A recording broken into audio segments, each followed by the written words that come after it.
Kentucky. The very name lends itself to song. Her rolling hills and redbud trees landscape this very special place. The gentle air is scented with mountain laurel and carries the sound of perhaps her richest treasure, front porch harmony singing, accompanied by a coal train rhythm or thumb-picking style guitar. Kentucky is a place of deep family roots, and certainly the roots of the Everly Brothers. Kentucky.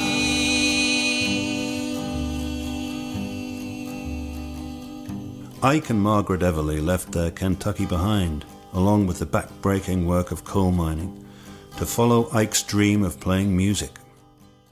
They took their young son Donald and moved to Chicago, where Ike thump-picked guitar around town, and Margaret would give birth to their second son, Philip. In time, Mum and Dad chose to leave the city so the boys could be raised in a more rural way of life. So, Ike, Margaret, Phil and Don moved to the heartland of America and made their new home in Iowa.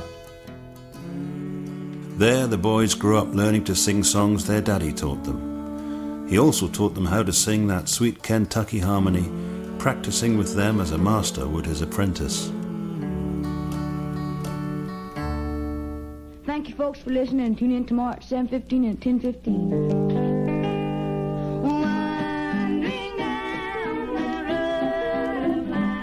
With the boys' music progressing, they began working with their mum and dad on Ike's radio shows in Iowa. The boys' harmonies were getting stronger, and Donald's musicianship made good rhythm guitar for Ike's thumb-picking. Donnie, you know, I feel another guitar tune coming on. Let's get in the gear C and play another old favorite called Stealing the Blues, huh? Okay.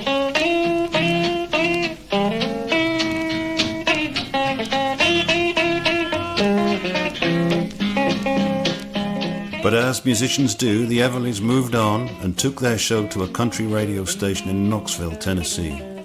Knoxville gave the boys a chance to hear other styles of music that passed through town. As teenagers, they would be influenced by bluegrass, R&B, and a lot of country.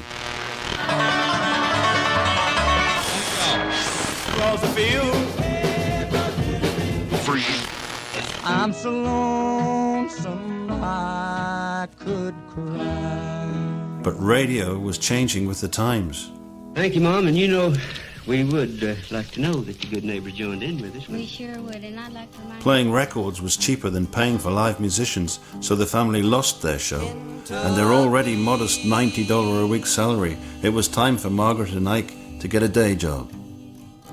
The boys were fearful and times got lean. Just when things seemed the darkest, a ray of light shined on them when they met a country gentleman. Chet Atkins.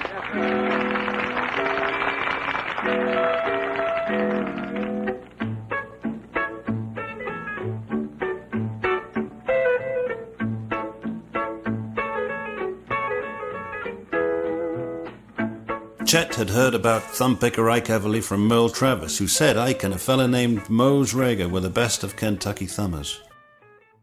Ike told Chet of their plight.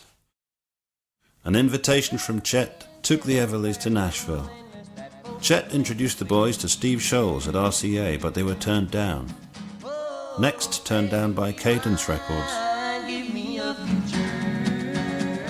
Meanwhile, Chet kept encouraging them and buying them coffee and pie while they paid their dues.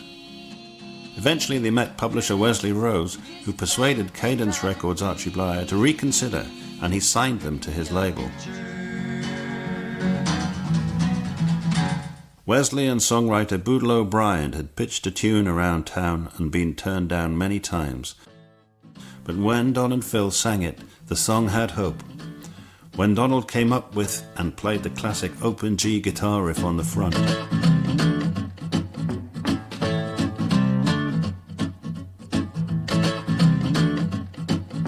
the record light lit up and the genie was out of the bottle.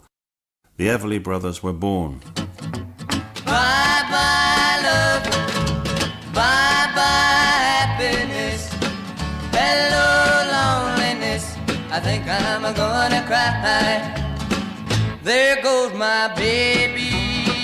Bye Bye Love hit number 1 on the country charts for 21 weeks and 2 on the pop charts, selling over 2 million copies. But another dream came true when Phil and Don performed Bye Bye Love on the Grand Ole Opry. The crowd cheered and Roy Acuff brought them back out for a second bow. The Everly Brothers repeated their magic on another Boudleaux and Felice Bryant song. Susie hit number 1 on both country and pop. The Everlys had a dozen hits on the country charts and continued to rock the pop audience as well. Johnny is a joker, he's a bird, a very funny joker. Take a message to Mary, but don't tell her what. How did I exist until I kissed you?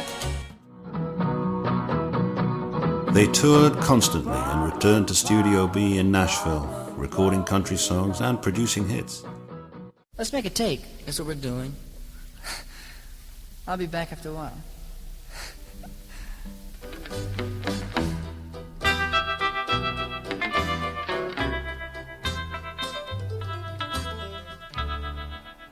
In 1960, they left Cadence and signed with new Warner Brothers Records in Los Angeles, and the pressure was on 2 young men to deliver. Donald's writing and arranging, along with Phil's pure harmony, gave Warner's and the world the biggest Everly hit to date. Here he comes, that's Kathy's clown.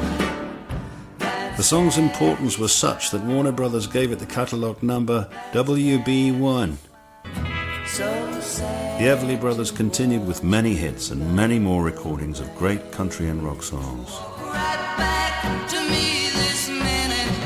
Bring your love to me, don't send it. I'm so lonesome every day. I've got my pride and I know how to hide all my sorrow and pain. I'll do my crying in the rain.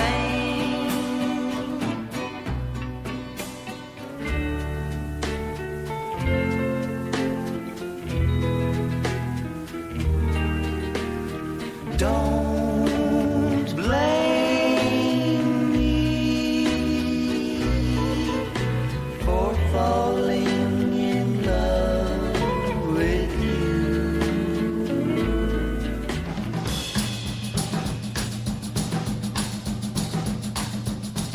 The importance of the Everly Brothers cannot be overstated, but individually they must be acknowledged also as songwriters. Don's writing got them to Nashville and made hits for others.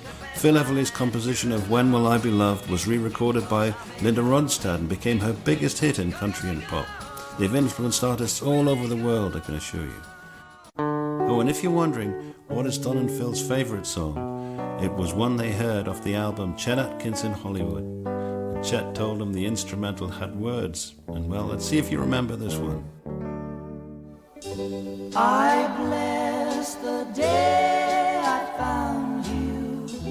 I want to stay around you, and so I beg you, let it be me. Phil and Don, I wish you congratulations from the bottom of my heart as tonight your beloved Nashville awards you its highest honor. You both certainly earned your place in country music history. I'm Mark Knopfler, also paying tribute to the Everly Brothers. Let it be me.